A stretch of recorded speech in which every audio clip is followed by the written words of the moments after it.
guryahan xalay lagama seexan oo markasta oo roobdo waxay u tahay sarajoog iyo jiif la'aan.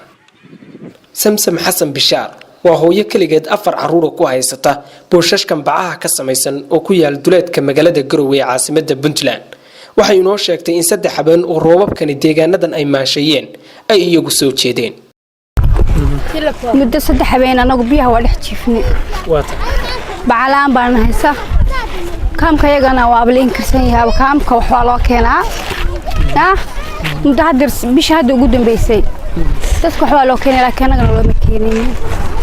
laakiin waxa loogu silitay taqaana waa roobka biyaha dhex taagan dadkayga gogashada ku halka waran ay caruurtu ma idin saacad caruurtu xagee ka saxdeen mid saacada ma lihiin waana daad xagee saxdaa daasada aan buuran u dhignay ku fariisteen. Samsam oo kaliya maaha balse ilaa dhowr kaam oo aan booqanay dhamaantood waxay ahaayeen kuwa daadku darin u yahay taroortuna ay dad u tahay. kuwa xanuunsan yahay waxa weeye male isbitaal male daawo male taqaadiir male waxay leedahay male abjiyaan aadno male meel aan loo dhigo male waxa weeye culays halkaasna culays weyn baa naga saaran qof yar iyo qof weynba bugta haysa bugtadaasna waxa weeye wax daryeelo ma aanu hayno maadooyinkaasoo baan u baahanahay waxaan uga baahanahay inta muslim ah oo wax garan kara. aniga magacayga Faadima la dhahaa waxa weeye waxaan nahay qaxootiga degan jilab tiri oo dadkii xooluhu ka dhamaadeen runtii anigu waxaan ahay gabar ka jaban labada gacmood ka jabtay ahay ariga iga dhamaaday ka bacdi anoo isbitaalka ka soo baxay ilmahayga oo cayran la kodlay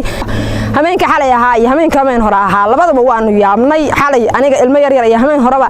kor iyo hoos biya iga qaatay awoodii aan kaga qaban lahaa iyo awoodaan kaga qaadan lahaa midna waa waaysan gacmo haysto gacanteedii midig taas way jaban tahay annaga waxaanu naqaanay oo shaqadayadii weynay oo xoolahan raacan jirno ka shaqaysan jirno maxaysataan ahayn xoolihii naga dhamaadeen iyo annagu halka aan nimid anka meesha aanu deganahay yoomil haad qori caaradiis wadaha iyo cajilada nooga dhisan waana la ka tuuriyaa ka kacana la dhahaa hadda oo u dambaysa waxaan la yiri niman baan yiri dhulka ilaahay annaga leh way noo cabirnayd wixii dajay ma naqaan dawladnimo ka qaabilno wax naguma kinsiiso adinka wixii kama helno shalay oo u dambaysa waxaan la yiri ama lacagna siiya ama meesha qof walba 60 mitir buushku uga dhisan yahay nooga kaca hadii kulli cala hal waan yaabanahay annagu. kani waa mid ka mid ah buushashka ay ku nool yihiin dadka barakacayaasha ee duleedka magaalada Garowe. roobabka iyo biyaha ay dhex jiifaan waxa u dheer in ay sugayso maalintii ciidda oo dadka magaalada ku nool ay faraxsan yihiin balse iyaga ma faraxsana oo ma haystaan waxay ku ciidaan. anagu ciid malin dooku dadka horta wuxuu badinaago lahayn mas'uuliyad aan lahayn waa ilmahooda ay dhinteen waa garoobo ilmahooda lagu badaryeelin oo badan ciidkii in la siiyo u baahan yihiin waxa uga sii daran farxadda ciyaalka ka sii daran reer magaalka oo kale ciid u diyaar garoobayaan way faraxsan yihiin idinka ka waran noloshiina halkan ciid loo diyaar garoobaysaa ay anagu qaxooti baan dadkan ana waxa ku gadanaa